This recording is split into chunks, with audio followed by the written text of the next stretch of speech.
So I thought Jon Garland was going to be a key part of the Mariner rotation. Actually, he could still be a part of the Mariner rotation, but it did not seem as clear after his performance last night. We are doing this this video on Friday, and we probably, by the time you see this, if you're looking at it Saturday or Sunday, we will know what his fate is. But it's kind of an interesting sort of end game that they wind up playing with him that may not have as much to do with how he's pitched, but more to do with what they have in terms of roster. Well, he's got the ability to opt out of his deal as of today, and the Mariners then have 24 hours, I guess, or whatever, to react to that.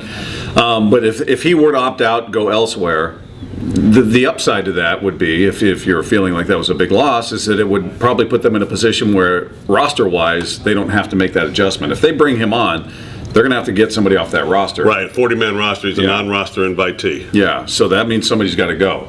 Now, so the upside is potentially you've got room for a Casper Wells, or if you want to, Bevan and Erasmo Ramirez, however you want to work it, whoever you're looking to keep that may have to go if he stays. The upside is, well, that decision has now been taken away.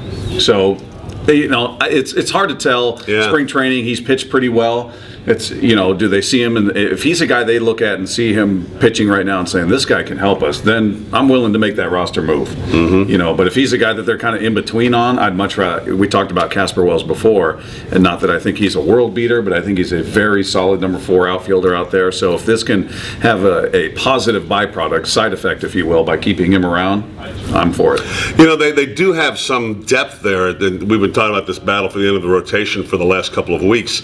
Erasmo Ramirez, who's pitched pretty well, Blake Bevan, and then Jeremy Bonderman, who I don't think anyone expected anything out of, has actually pitched well. As a guy from up in these parts, they've talked to actually sending him down maybe to AAA to start the year, to be something he'd be willing to do. I don't think in the case of Jon Garland, he's going to accept an assignment to AAA. I mean, I think based on what he's done in his career and how he's looked in the spring, teams who know what he could do are looking to see if he can still do it, and I think he feels like he probably has demonstrated that.